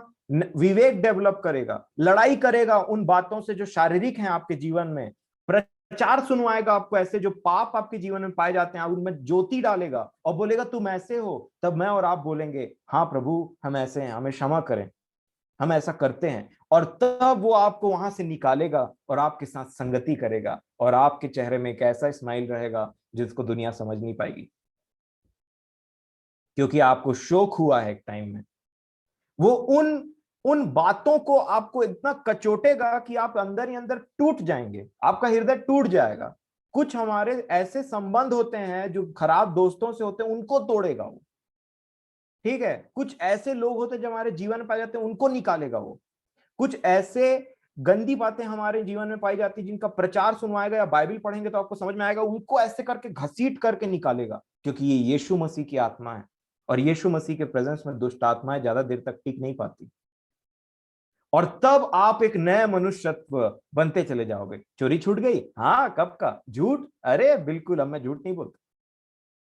नया मनुष्यत्व। गाली क्या होता है? पहचान नहीं पाएंगे लोग आपको, और उसके बाद आप धीरे धीरे धीरे रिन्यू होते रहेंगे। और क्या लिखा है? आत्मिक स्वभाव में नए बनते जाओ, कंटिन्यूअस प्रोसेस है। और 24 वचन में क्या लिखा है? और नए मनुष्यत्व को पहन लो। नया कपड़ा पहनते हैं, ठीक है। मान लीजिए इनर वेयर पहना है आपने, उसके ऊपर में जैकेट डाल लिया, तो दिखेगा क्या? जैकेट पुराना छिप गया, खत्म। क्या लिखा है? नए मनुष्यत्व को पहन लो जो परमेश्वर के अनुरूप सत्य की धार्मिकता और पवित्रता में सृजी गई है। ये है नया मनुष्यत्व।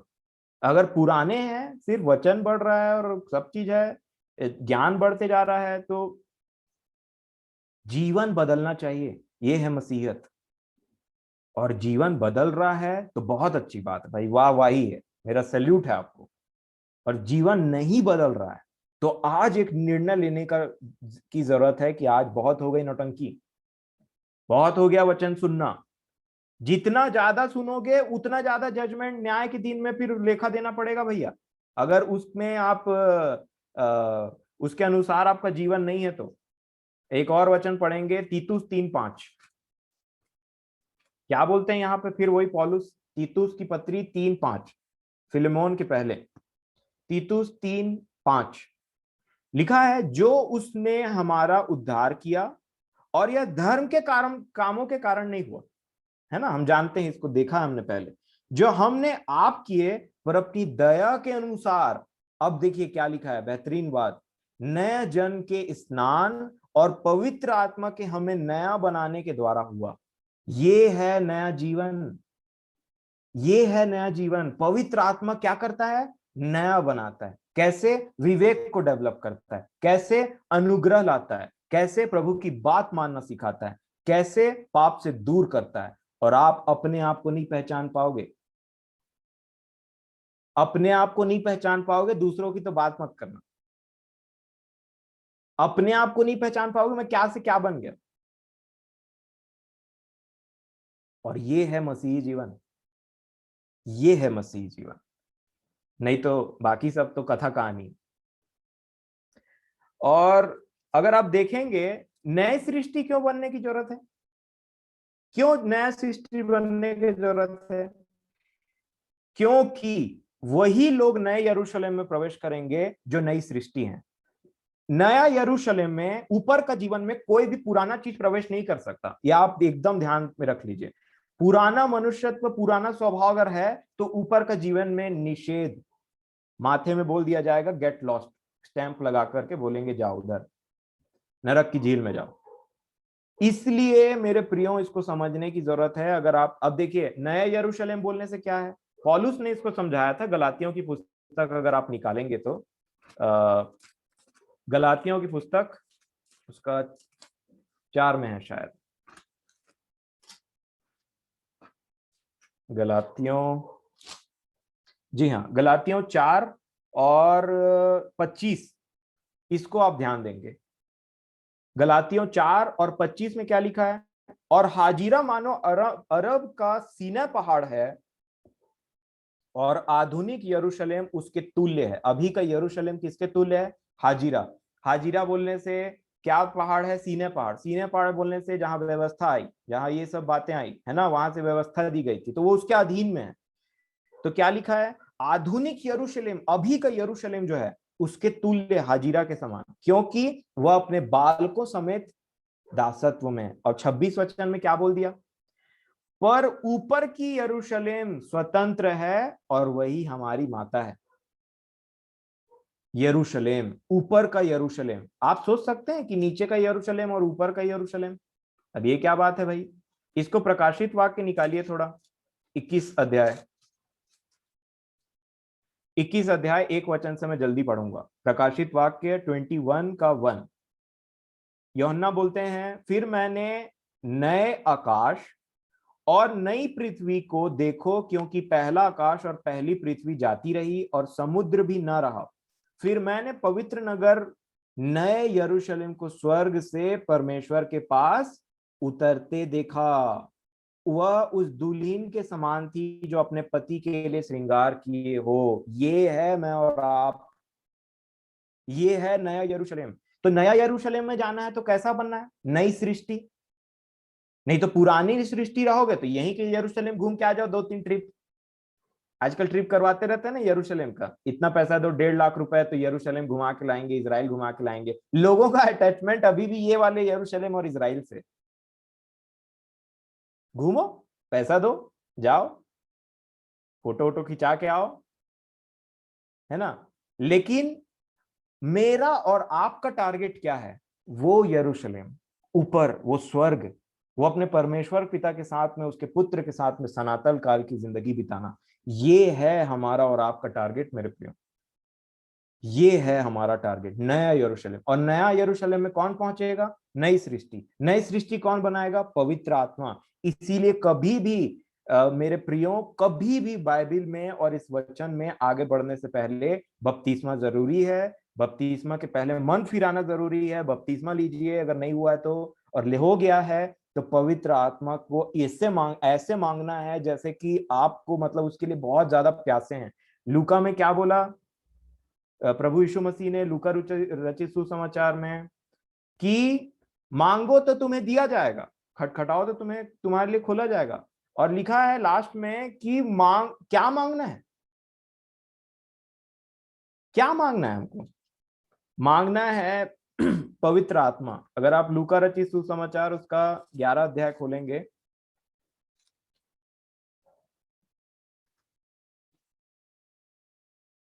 और 13 वचन, मत्ती में लिखा है अच्छी वस्तु, सेम चीज को लेके, पर लूका में क्या बोलता है? 11 का 13 में, लूका 11 का 13 में लिखा, अतः जब तुम बुरे होकर अपने बच्चों को अच्छी वस्तुएं देना जानते हो तो स्वर्गीय पिता अपने मांगने वालों को पवित्र आत्मा क्यों ना देगा। यीशु मसीह ना चिल्ला चिल्ला करके पूरे ताकत से यही बोल रहा है आज मेरे और आपको और इस पूरे संसार को कि पवित्र आत्मा मांगो रे भाई, वही बचा पाएगा तुमको। पवित्र आत्मा कौन है? मैं ही तुम्हारे अंदर में आऊंगा, उसी को तो पवित्र आत्मा बोलते हैं। यूहन्ना रचित सुसमाचार 14 अध्याय में 27, 21 और 23 को पढ़ के देख लीजिए, तीनों में सेम बात बोला है। मैनिफेस्ट करके एक वर्ड यूज किया। मैनिफेस्ट मतलब समझते हैं, मैं तुम्हारे अंदर में घुस जाऊं। और कैसे होगा ये संभव? आत्मा के द्वारा। आपने ध्यान दिया है मूसा के बारे में पढ़ते हुए पुराने नियम में क्या लिखा है? मूसा में से आत्मा निकली और 70 पुरनियों में समा गई। मूसा में 70 आत्मा हो सकती है, तो प्रभु यीशु मसीह में कितना होगा?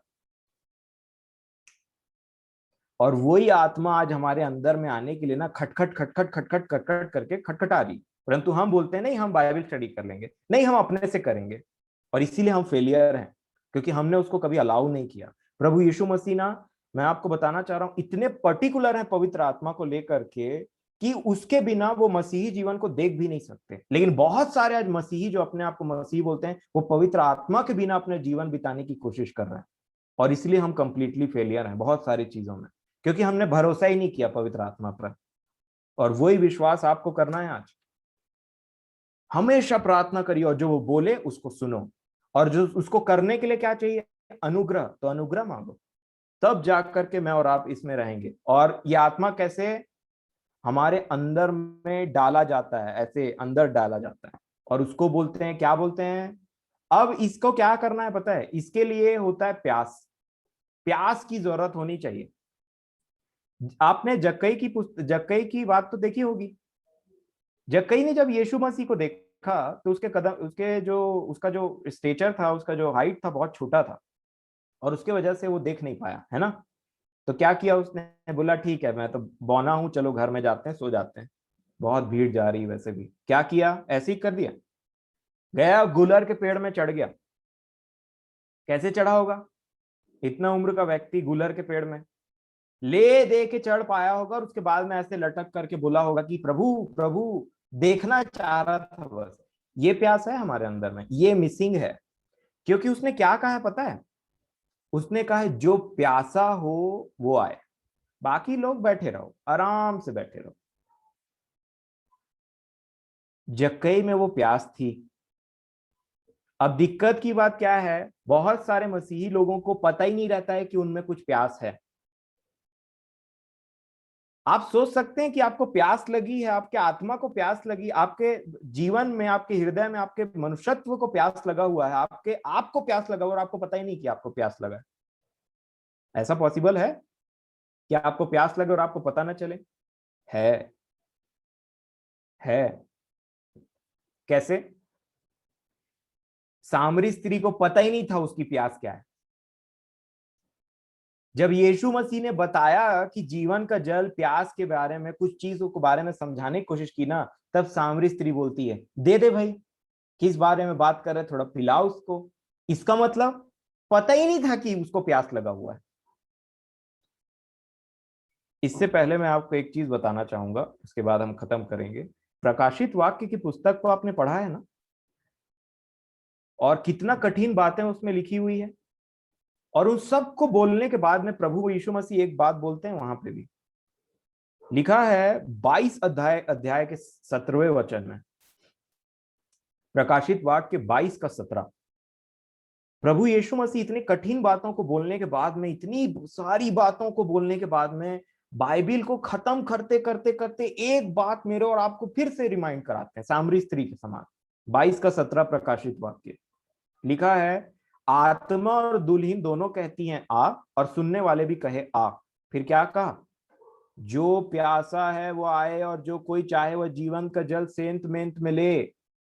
प्यासा है बोलने से मतलब किस प्यास के बारे में बात करता है? इसको पौलुस ने समझाया, पहला कुरिन्थियों 12 अध्याय 13 वचन निकालिए। तो ये प्यास को आज डेवलप करना है, ठीक है? इसको समझने की जरूरत है। पहला कुरिन्थियों 12 और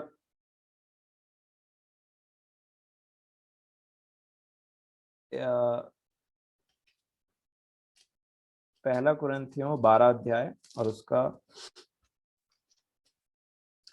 13 वचन क्या लिखा है? क्योंकि हम सब ने क्या यहूदी हो, क्या यूनानी, क्या दास हो, क्या स्वतंत्र, एक ही आत्मा के द्वारा एक देह होने के लिए बपतिस्मा लिया। ठीक है? और क्या बोल दिया फिर? और हम सबको एक ही आत्मा पिलाया गया है। इसी आत्मा के विषय में प्रभु यीशु मसीह आखिरी प्रकाशित वाक्य की सारे बातों को, पूरे बाइबिल को कंक्लूड करते करते यीशु मसीह ने क्या कहा पता है? जो प्यासा हो वो आए। सामरी स्त्री को ऑफर दिया था। आज हमको प्यास का पता भी है कि हमको किस बात का प्यास लगा है। आप जानते भी हैं प्यास क्या होता है। आप जानते भी हैं कि मसीही जीवन को का प्यास किसको बोलते हैं मेरे प्रियो। सामरी स्त्री को तो नहीं पता था। वो प्रभु यीशु मसीह बोलते हैं कि मैं तुझे जीवन का जल दूंगा जिसको पी करके तू प्यासी नहीं रहेगी। तो क्या क्या बोलती है? ये कौन सा जल है? उसको समझ नहीं आता ये क्या बात कर रहा है ना। तो फिर बोलती है कि ले पिला दे, मजाक में। कभी मौका मिलेगा तो आपको जरूर बताऊंगा प्रभु ने उससे मुझे क्या शिक्षा दी। बोलती है कि पिला दे, मतलब उसको पता ही नहीं था उसको प्यास लगा है। और इस प्यास और उसके बीच में क्या चीज था? उसके बीच में था उसका पाप। पाप के चलते उसको प्यास का पता ही नहीं चल रहा था कि उसको क्या चीज का प्यास लगा है। और ये बहुत इंपॉर्टेंट बात है। प्रभु से मैं विनती करता हूं कि जितना ये बातों को मैं कह रहा हूं वो आपको समझ में आए। आज मैं कोई नई बात या कोई कुछ चीज नहीं बता रहा हूं, परंतु आपको एक मसीही जीवन का बेस बता रहा हूं कि कैसे जिया जाता है मसीही जीवन को। और इसीलिए यीशु मसीह क्या बोलते हैं पता है आखिरी तक? आप यशायाह 55 को पढ़ लीजिए, गीत है। इतना अच्छा गीत शेखर दादा ने लिखा है उस चीज के ऊपर में। यशायाह 55 में आप पढ़िएगा आराम से, है ना। अब सुनिए इधर, यश प्रकाशित वाक्य में बाइबिल को खत्म करते करते यीशु मसीह ने क्या कहा? जो प्यासा है वो आए, बाकी लोग अपने घर में बैठे रहो, क्योंकि आने वाला तो आएगा। प्यासा है बोलने से क्या मतलब? हमारे अंदर में वो प्यास रहना चाहिए कि पवित्र आत्मा हमको पीना है, पवित्र आत्मा हमारे अंदर में आना है। वो प्रार्थना में प्यास रहना चाहिए, वो बाइबल स्टडी में प्यास रहना चाहिए, वो संगति में प्यास रहना चाहिए। आज क्या हो गया? अभी लॉकडाउन खुला नहीं है बट कई लोग इधर उधर होने लग गए। नहीं तो लॉकडाउन खुलना बाकी। पहले तो कुछ चेहरे दिखाई देते थे, आजकल तो कुछ चेहरे तो वीडियो वीडियो बंद होना स्टार्ट हो गया। कोई दिखाई नहीं देता कि कौन कहाँ पे है। सिर्फ ऐसे लगता है दो चार लोग बैठे हुए हैं, बाकी में कोई कुछ काम कर रहा है तो कुछ काम कर रहा है। एक्टिवली पार्टिसिपेट कर रहे हैं कि नहीं कर रहे हैं? देखिए, आप अगर कैमरे के पीछे में और सुन रहे हैं तो बहुत अच्छी बात है। मेरे को आपसे कोई गिला शिकवा नहीं है। मेरा आपसे कुछ है ही नहीं एक्चुअल में। मैं तो आपसे प्रेम करता हूँ, मेरे परिवार के लोग हैं। मैं तो सिर्फ आपको प्रिक करते रहता हूँ बीच बीच में कि प्यास है, लग रहा है कि ऐसा हो गया कि भाई हो गया खत्म। प्यास किसको बोलते हैं पता है? जब आप गर्मी में खेल कूद करके या थक हार करके किसी के पास में आते हैं ना, और जब प्यास लगता है, अभी तो गर्मी का सीजन चला है, आप तो आप अच्छे से समझ पाते होंगे कि प्यास किसको बोलते हैं। और जब वो प्यास लगता है ना, तो आप दौड़ करके, मैं तो दौड़ करके, जैसे फ्रिज में पानी रखा है तो उसमें पहुंचे ऐसे कर निकाले, अगला बोल रहा है मत पी ठंडा, अभी गर्मी से आया, टॉन्सिल हो जाएगा, ये हो जाएगा। ने कहाँ का सुनना किसी बात। गट गट गट गट, आंख बंद और बस उसी में ध्यान। अब चाहे बम फूटे, चाहे पे शादी हो, चाहे कुछ हो, उससे कोई मतलब नहीं। प्यास बुझना चाहिए पहले। ऐसा ही जिया जाता है मसीही जीवन। इसी का मेरे को और आपको प्रयास करना है। मैं तो बड़े प्रयास में लगा हूं, है ना। संसारिक प्यास नहीं भैया कि ज्यादा चिकन खा लिए वो पानी तेल वाला तो प्यास लगा तो पिए जा रहे हैं पानी। ये आत्मिक प्यास है। और जब तक ये आत्मिक प्यास नहीं लगता है, प्रभु बोल क्या कंडीशन दे दिया प्रभु ने? जो प्यासा है वो आए। एक कंडीशन है, प्यास रहना चाहिए। भजन संहिता 42 में एक बात लिखी हुई है, 42 में, जैसे हिरनी पानी के लिए तरसती है वैसे ही मैं तेरे लिए तरसता हूं। इसमें एक जल्दी से आपको एक बात बताता हूं। हिरनी का एग्जाम्पल क्यों लिया? हिरण का एग्जाम्पल क्यों लिया? क्यों बाकी लोगों को प्यास नहीं लगता है? बाकी जानवर प्यासे नहीं होते हैं, पक्षियां प्यासी होती हैं, दूसरे जानवर प्यासे होते हैं। हिरनी को क्यों लिया? हिरनी पानी के लिए तरसती है। संस्कृत में एक शब्द है मिराज। मिराज का मतलब आपने पढ़ाई किया होगा, जितने बच्चे हैं साइंस के लिए आपने पढ़ा होगा। एक इमेज फॉर्म बनता है पानी का, लगता है दूर से आपको डेजर्ट में ज्यादा फॉर्म होता है ना, रेगिस्तान में ज्यादा बनता है। ऐसे लगेगा दूर से कि पानी पानी है वहां पे, पर पास में जाएंगे तो ऐसे लगता है कि वो मिराज है, कुछ था ही नहीं वहां पे, है ना। और वो मिराज को मृग तृष्णा से उसमें रिलेट किया जाता है। हिरण के प्यास को और हिरण की बात को मृग तृष्णा से रिलेट किया जाता है। ये संस्कृत पढ़ने वाले जानेंगे, मम्मी जान रही होगी, और आप भी जानते होंगे कि मृग तृष्णा और मिराज किसको बोलते हैं, है ना। लगेगा डेजर्ट में, आपने कभी गर्मी में रोड को देखा है? आप डामर के रोड को देखेंगे ना तो ऐसे लगेगा ऐसे चमक रहा है, ऐसे ऐसे करके, ऐसे लगता है पानी है ना। और जाके देखिए, थोड़ा लेट जाइए, पानी है तो फिर पता चलेगा फ्राई हो जाएगा पीठ, है ना। तो इसका मतलब जो चीज है नहीं उसके लिए प्यास लगा हुआ है। ये पुराने नियम का कहानी है भैया, समझ लीजिए इसको बहुत अच्छे से, प्रभु ने मुझे समझाया।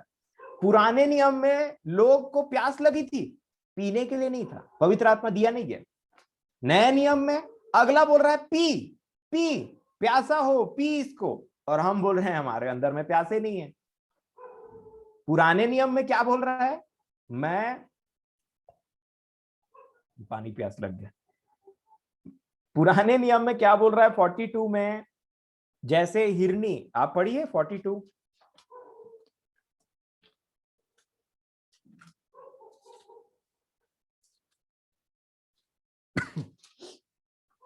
भजन संहिता 42:1।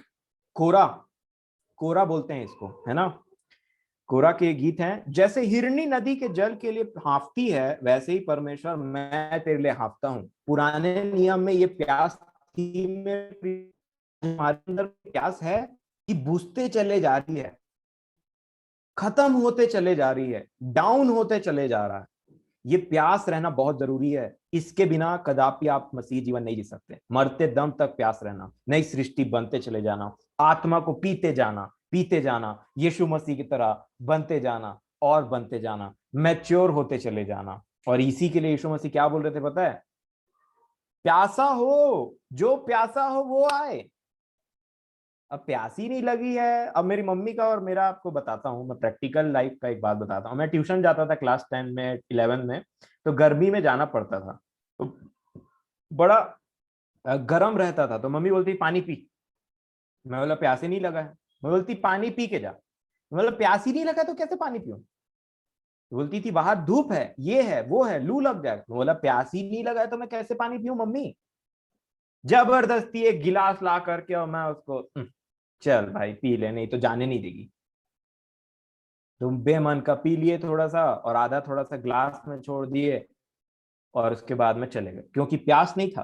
प्यास लगता ना तो मेरी मम्मी की जरूरत नहीं पड़ती मेरे को, मैं खुद जाता और बोलता कि मेरे को प्यास लगा, या फिल्टर से पानी निकाल के पी लेता। यही मसीही जीवन है। पुराने नियम में वो प्यास था, परंतु आत्मा नहीं दिया गया बेचारे लोग को। नए नियम में आत्मा है लेकिन प्यास नहीं है।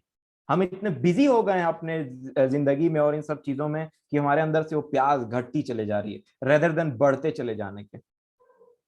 इसीलिए यीशु मसीह ने क्या कहा था पता है? मत्ती रचित सुसमाचार 13 अध्याय और 16 और 17 में लिखा है, ये जहां तक मेरे को याद है, देखेंगे मत्ती 13 और 16। हाँ हाँ, देखिए मत्ती 13 अध्याय 16-17 में क्या लिखा, क्या बोला प्रभु यीशु मसीह ने? जब चेले और लोग इन बातों को सुन रहे थे ना, प्रभु यीशु मसीह ने एक बात को पॉइंट आउट किया मेरे प्रियो। क्या कहा?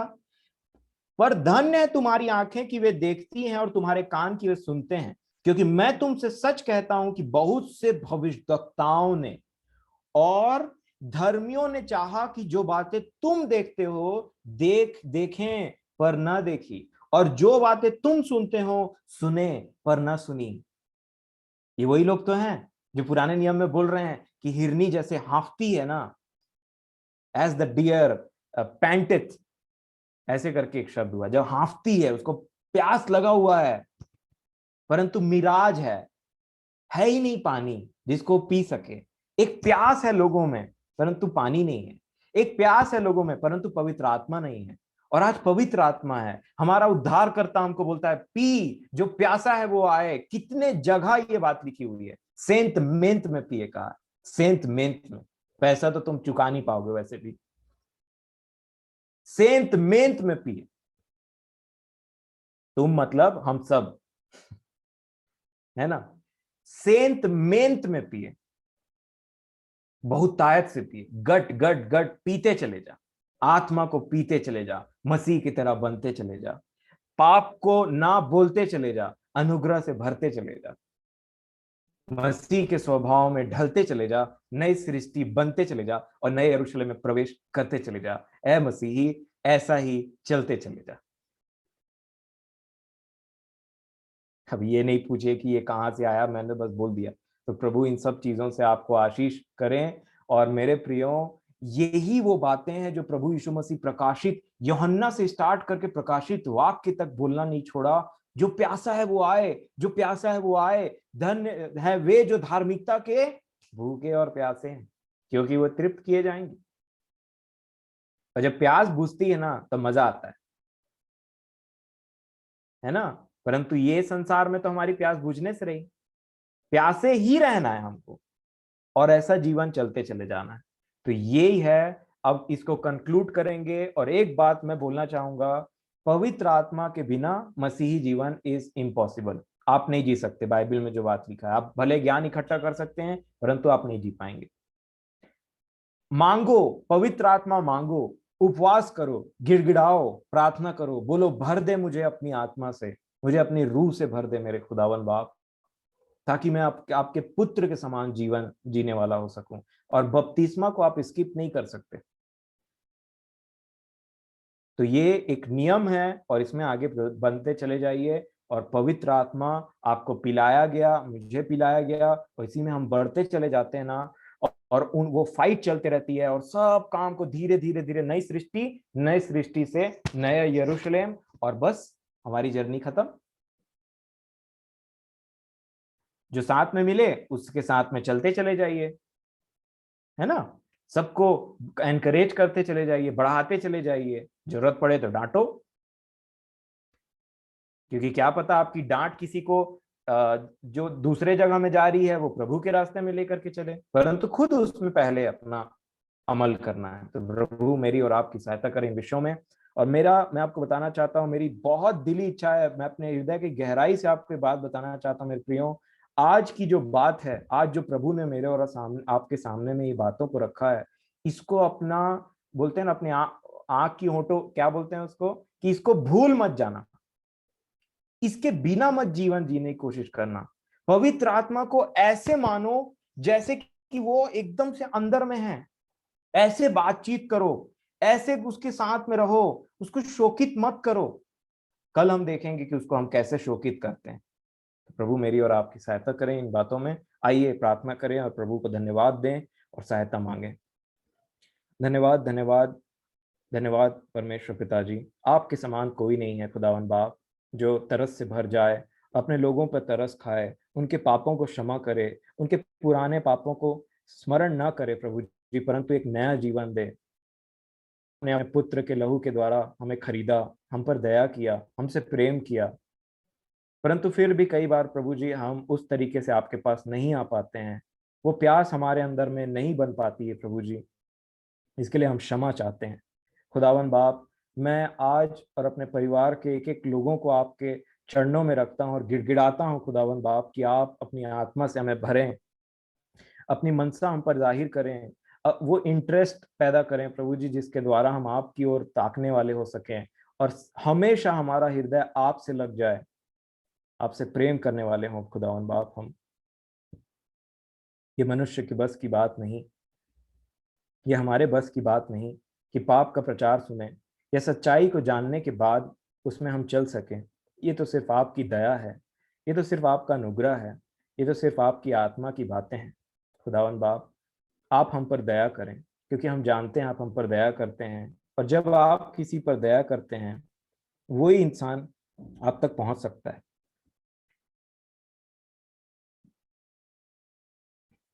प्रभु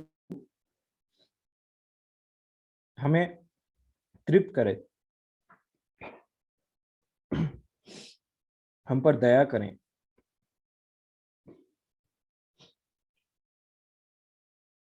हम पर तरस खाएं खुदावन बाप। पिताजी, आप जानते हैं कि हम निर्बल हैं, हम बेसहारा के समान में अपने पापों को देखते हैं, तो हम जानते हैं कि हमारे बस की बात नहीं है।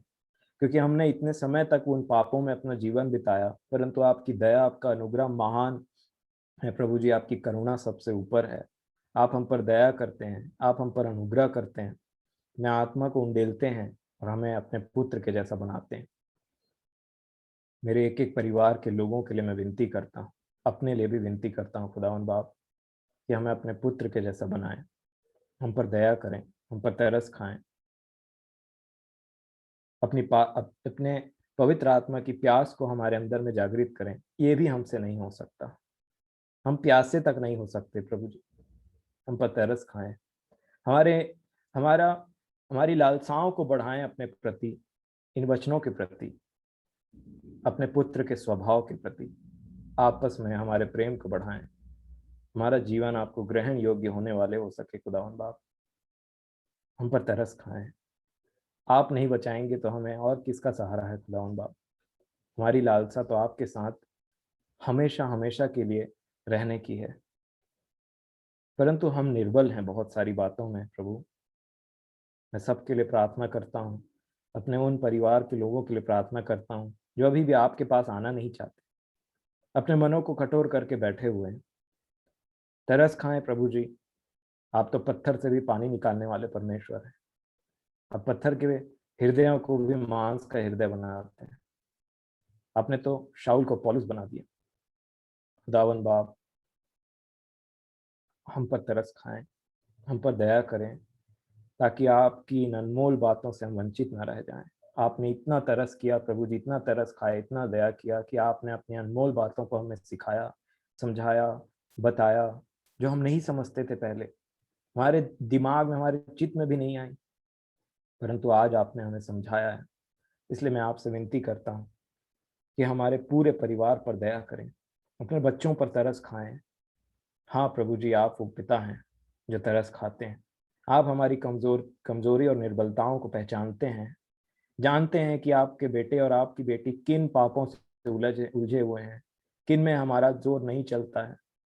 प्रभु, आपकी आत्मा से सब चीज संभव है, आपसे सब चीज संभव है, ना तो बल से, ना तो शक्ति से, परंतु आप ही की आत्मा के द्वारा हम उद्धार को पाएंगे और आपके साथ सदा काल के लिए वास करेंगे। हमारी अनंत आशा पर आशीष दें प्रभु। पिता, दया करें कि हम आपको पहचानें, पुत्र को ग्रहण करें और आत्मा के द्वारा जीवन जिएं। हम पर तरस खाएं, हमारी प्यास को बढ़ाएं। सारा आदर महिमा मैं आपको देता हूँ। फिर से एक बार दया चाहता हूँ मेरे खुदावन बाप। मेरा विश्वास, हम सबका विश्वास आप पर है। सब बातों में आपको प्रथम स्थान देते हुए अपनी लालसाओं को हम प्रकट करते हैं आपके पास में। वो आप ही हैं जो हमें बचा सकते हैं। हमारी गिड़गिड़ाओं को सुने खुदावन बाप, हम पर तरस खाएं। सब बातों के लिए आपको धन्यवाद देते हैं। विनती प्रभु यीशु मसीह के नाम से मांगते हैं प्रभु जी, आमीन।